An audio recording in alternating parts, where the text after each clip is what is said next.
प्रिय भक्तों, अगर आप भी चाहते हैं कि आप शनि देव की कुदृष्टि से बचे रहें और आपको शनि देव की सिर्फ आशीर्वाद और असीम कृपा ही प्राप्त हो, तो आप इस महामंत्र का जाप अवश्य करें। इस मंत्र के नियमित 108 बार जाप करने से नकारात्मक ऊर्जा और बुरी शक्तियां समाप्त होती हैं। काला जादू, टोना टोटका और तंत्र बाधा, काला जादू, टोना टोटका और तंत्र बाधा का नाश होता है। व्यक्ति का तेज और आत्मविश्वास बढ़ता है और साथ ही शनि देव की कृपा से उसे अथाह धन की प्राप्ति होती है। इसलिए प्यारे भक्तों, आप इस महामंत्र का जाप अवश्य करें। जिस भी भक्त ने आज तक इस महामंत्र का जाप किया है, उसे सिर्फ शनि देव की असीम कृपा ही प्राप्त हुई है। इसलिए प्यारे भक्तों, आप इस महामंत्र का जाप अवश्य करें। यह मंत्र बहुत ही शक्तिशाली और प्रबल मंत्र है। इस मंत्र का प्रभाव तुरंत ही दिखाई देने लगता है और साथ ही आपका जीवन सुखद हो जाएगा। अगर आप शनि देव का आशीर्वाद प्राप्त करना चाहते हैं तो इस वीडियो को लाइक और चैनल को सब्सक्राइब जरूर कर दीजिए और कमेंट बॉक्स में जय शनि महाराज अवश्य लिख दीजिए। तो चलिए भक्तों, मंत्र का जाप करना प्रारंभ करते हैं। ओम ह्रीं सन शनैश्चराय सर्वदोष निवारणाय स्वाहा। ओम ह्रीं सन शनैश्चराय सर्वदोष निवारणाय स्वाहा। ओम ह्रीं सन शनैश्चराय सर्वदोष निवारणाय स्वाहा। ओम ह्रीं सन शनैश्चराय सर्वदोष निवारणाय स्वाहा। ओम ह्रीं सन शनैश्चराय सर्वदोष निवारणाय स्वाहा। ओम ह्रीं सन शनैश्चराय सर्वदोष निवारणाय स्वाहा। ओम ह्रीं सन शनैश्चराय सर्वदोष निवारणाय स्वाहा। ओम ह्रीं सन शनैश्चराय सर्वदोष निवारणाय स्वाहा। ओम ह्रीं सन शनैश्चराय सर्वदोष निवारणाय स्वाहा। ओम ह्रीं सन शनैश्चराय सर्वदोष निवारणाय स्वाहा। ओम ह्रीं सन शनैश्चराय सर्वदोष निवारणाय स्वाहा। ओम ह्रीं सन शनैश्चराय सर्वदोष निवारणाय स्वाहा। ओम ह्रीं सन शनैश्चराय सर्वदोष निवारणाय स्वाहा। ओम ह्रीं सन शनैश्चराय सर्वदोष निवारणाय स्वाहा। ॐ ह्रीं सन् शनैश्चराय सर्वदोषनिवारणाय स्वाहा। ॐ ह्रीं सन् शनैश्चराय सर्वदोषनिवारणाय स्वाहा। ॐ ह्रीं सन् शनैश्चराय सर्वदोषनिवारणाय स्वाहा। ॐ ह्रीं सन् शनैश्चराय सर्वदोषनिवारणाय स्वाहा। ॐ ह्रीं सन् शनैश्चराय सर्वदोषनिवारणाय स्वाहा। ॐ ह्रीं सन् शनैश्चराय सर्वदोषनिवारणाय स्वाहा। ॐ ह्रीं सन् शनैश्चराय सर्वदोषनिवारणाय स्वाहा। ॐ ह्रीं सन् शनैश्चराय सर्वदोषनिवारणाय स्वाहा। ॐ ह्रीं सन् शनैश्चराय सर्वदोषनिवारणाय स्वाहा। ॐ ह्रीं सन् शनैश्चराय सर्वदोषनिवारणाय स्वाहा। ॐ ह्रीं सन् शनैश्चराय सर्वदोषनिवारणाय स्वाहा। ॐ ह्रीं सन् शनैश्चराय सर्वदोषनिवारणाय स्वाहा। ॐ ह्रीं सन् शनैश्चराय सर्वदोषनिवारणाय स्वाहा। ॐ ह्रीं सन् शनैश्चराय सर्वदोषनिवारणाय स्वाहा। ॐ ह्रीं सन् शनैश्चराय सर्वदोषनिवारणाय स्वाहा।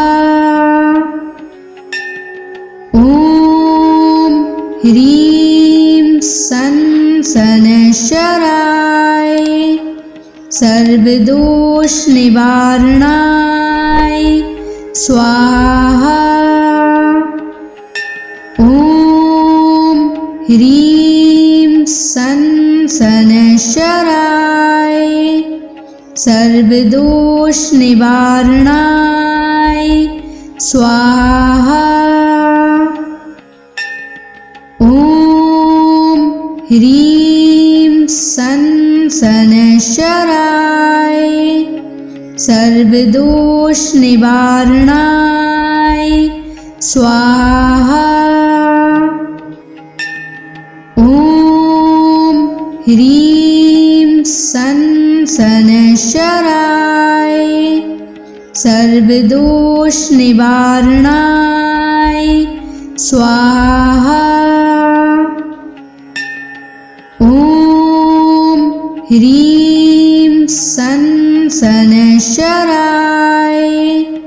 सर्वदोष निवारणाय स्वाहा। ॐ ह्रीं सनशराय सर्वदोष निवारणाय स्वाहा। ॐ ह्रीं सनशराय सर्वदोष निवारणाय स्वाहा। ॐ ह्रीं सनशराय सर्वदोष निवारणाय स्वाहा। ॐ ह्रीं सनशराय सर्वदोष निवारणाय स्वाहा। ॐ ह्रीं सनशराय सर्वदोष निवारणाय स्वाहा। ॐ ह्रीं सनशराय सर्वदोष निवारणाय स्वाहा। ॐ ह्रीं सनशराय सर्वदोष निवारणाय स्वाहा। ॐ ह्रीं सनशराय सर्वदोष निवारणाय स्वाहा। ॐ ह्रीं सनशराय सर्वदोष निवारणाय स्वाहा। ॐ ह्रीं सनशराय सर्वदोष निवारणाय स्वाहा। ॐ ह्रीं सनशराय सर्वदोष निवारणाय स्वाहा। ॐ ह्रीं सनशराय सर्वदोष निवारणाय स्वाहा। ॐ ह्रीं सनशराय सर्वदोष निवारणाय स्वाहा। ॐ ह्रीं सनशराय सर्वदोष निवारणाय स्वाहा। ॐ ह्रीं सनशराय सर्वदोष निवारणाय स्वाहा। ॐ ह्रीं सनशराय सर्वदोष निवारणाय स्वाहा। ॐ ह्रीं सनशराय सर्वदोष निवारणाय स्वाहा। ह्रीं सन शनैश्चराय सर्वदोष निवारणाय स्वाहा। ॐ ह्रीं सन शनैश्चराय सर्वदोष निवारणाय स्वाहा। ॐ ह्रीं सन शनैश्चराय सर्वदोष निवारणाय स्वाहा। ॐ ह्रीं सन शनैश्चराय सर्वदोष निवारणाय स्वाहा। ॐ ह्रीं सन शनैश्चराय सर्वदोष निवारणाय स्वाहा। ॐ ह्रीं सन शनैश्चराय सर्वदोष निवारणाय स्वाहा। ॐ ह्रीं सन शनैश्चराय सर्वदोष निवारणाय स्वाहा। ॐ ह्रीं सन शनैश्चराय सर्वदोष निवारणाय स्वाहा। ॐ ह्रीं सन शनैश्चराय सर्वदोष निवारणाय स्वाहा। ॐ ह्रीं सन शनैश्चराय सर्वदोष निवारणाय स्वाहा। ॐ ह्रीं सन शनैश्चराय सर्वदोष निवारणाय स्वाहा। ॐ ह्रीं सन शनैश्चराय सर्वदोष निवारणाय स्वाहा। ॐ ह्रीं सन शनैश्चराय सर्वदोष निवारणाय स्वाहा। ॐ ह्रीं सन शनैश्चराय सर्वदोष निवारणाय स्वाहा। ॐ ह्रीं सन शनैश्चराय सर्वदोष निवारणाय स्वाहा। ॐ ह्रीं सन शनैश्चराय सर्वदोष निवारणाय स्वाहा।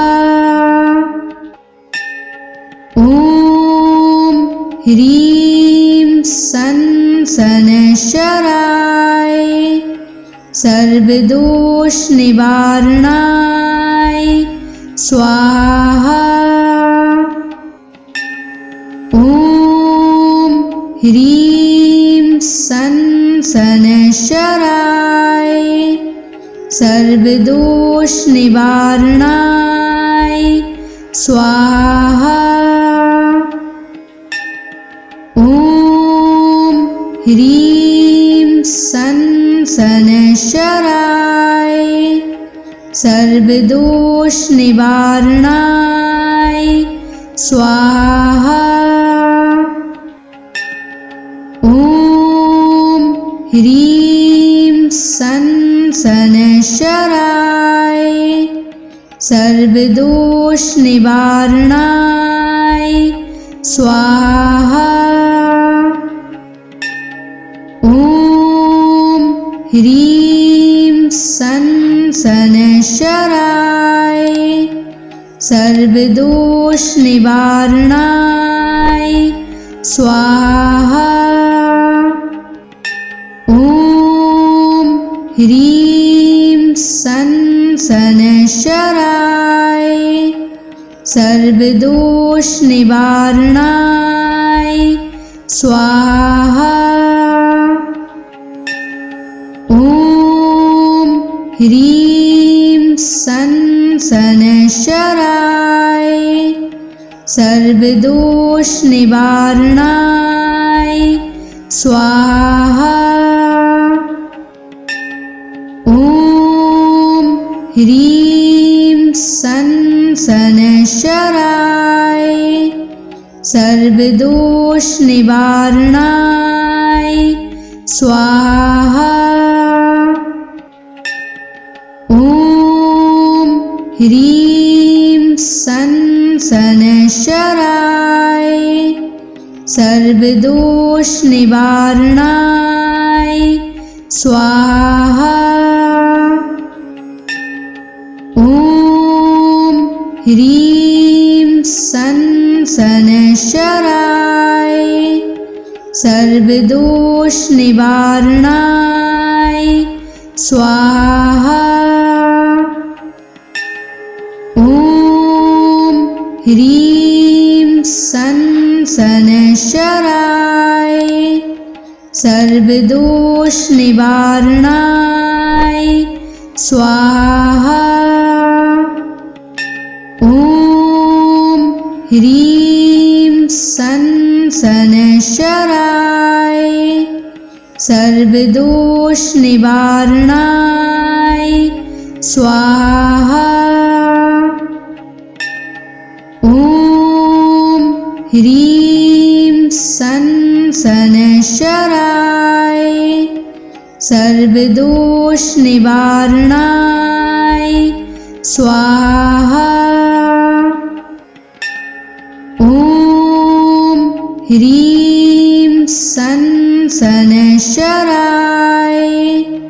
सर्वदोषनिवारणाय स्वाहा। ॐ ह्रीं सन् शनैश्चराय सर्वदोषनिवारणाय स्वाहा। ॐ ह्रीं सन् शनैश्चराय सर्वदोषनिवारणाय स्वाहा। ॐ ह्रीं सन् शनैश्चराय सर्वदोषनिवारणाय स्वाहा। ॐ ह्रीं सन् शनैश्चराय सर्वदोषनिवारणाय स्वाहा। ॐ ह्रीं सन् शनैश्चराय सर्वदोषनिवारणाय स्वाहा।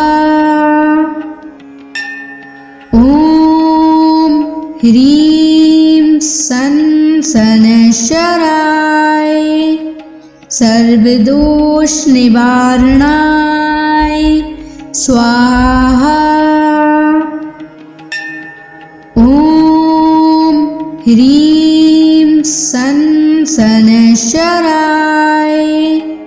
सर्वदोषनिवारणाय स्वाहा। ॐ ह्रीं सन् शनैश्चराय सर्वदोष निवारणाय स्वाहा। ॐ ह्रीं सं शनैश्चराय सर्वदोष निवारणाय स्वाहा। ॐ ह्रीं सं शनैश्चराय सर्वदोष निवारणाय स्वाहा। ॐ ह्रीं सं शनैश्चराय सर्वदोष निवारणाय स्वाहा। ॐ ह्रीं सं शनैश्चराय सर्वदोष निवारणाय स्वाहा। ॐ ह्रीं सं शनैश्चराय सर्वदोष निवारणाय स्वाहा। ॐ ह्रीं सं शनैश्चराय सर्वदोष निवारणाय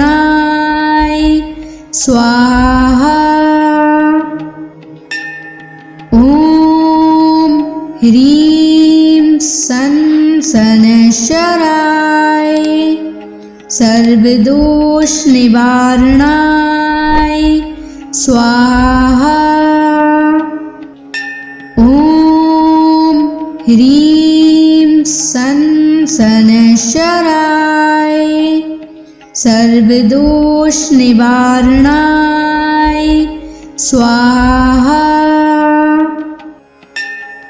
ॐ ह्रीं सं शनैश्चराय सर्वदोष निवारणाय स्वाहा। ॐ ह्रीं सं शनैश्चराय सर्वदोष निवारणाय स्वाहा। ॐ ह्रीं सं शनैश्चराय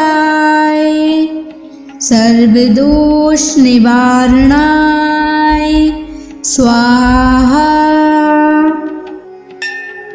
ॐ ह्रीं सं शनैश्चराय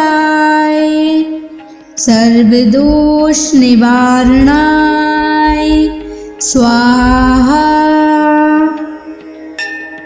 ॐ ह्रीं सं शनैश्चराय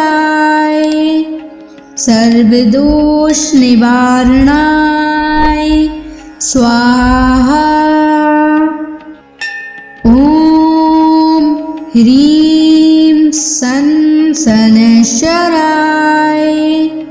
सर्वदोष निवारणाय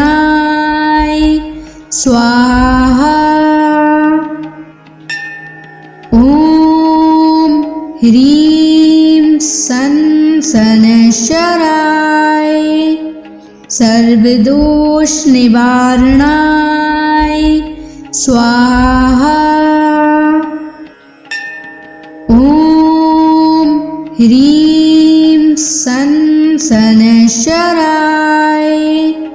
सर्वदोष निवारणाय स्वाहा। ॐ ह्रीं सं शनैश्चराय सर्वदोष निवारणाय स्वाहा। ॐ ह्रीं सं शनैश्चराय सर्वदोष निवारणाय स्वाहा। ॐ सन शनैश्चराय सर्वदोष निवारणाय स्वाहा। ॐ ह्रीं सन शनैश्चराय सर्वदोष निवारणाय स्वाहा। ॐ ह्रीं सन शनैश्चराय सर्वदोष निवारणाय स्वाहा। ॐ ह्रीं सन शनैश्चराय सर्वदोष निवारणाय स्वाहा। ॐ ह्रीं सन शनैश्चराय सर्वदोष निवारणाय स्वाहा। ॐ ह्रीं सन शनैश्चराय सर्वदोष निवारणाय स्वाहा। ॐ ह्रीं सन शनैश्चराय सर्वदोष निवारणाय स्वाहा। ॐ ह्रीं सन शनैश्चराय सर्वदोष निवारणाय स्वाहा। ॐ ह्रीं सन शनैश्चराय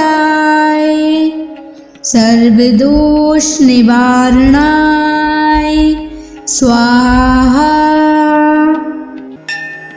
ॐ ह्रीं सन शनैश्चराय सर्वदोष निवारणाय स्वाहा। ॐ ह्रीं सन शनैश्चराय सर्वदोष निवारणाय स्वाहा। ॐ ह्रीं सन शनैश्चराय सर्वदोष निवारणाय स्वाहा। ॐ ह्रीं सन शनैश्चराय सर्वदोष निवारणाय स्वाहा। ॐ ह्रीं सन शनैश्चराय सर्वदोष निवारणाय स्वाहा। ॐ ह्रीं सन शनैश्चराय सर्वदोष निवारणाय स्वाहा। ॐ ह्रीं सन शनैश्चराय सर्वदोष निवारणाय स्वाहा। ॐ ह्रीं सन शनैश्चराय सर्वदोष निवारणाय स्वाहा। ॐ ह्रीं सन शनैश्चराय सर्वदोष निवारणाय स्वाहा। ॐ ह्रीं सन शनैश्चराय सर्वदोष निवारणाय स्वाहा।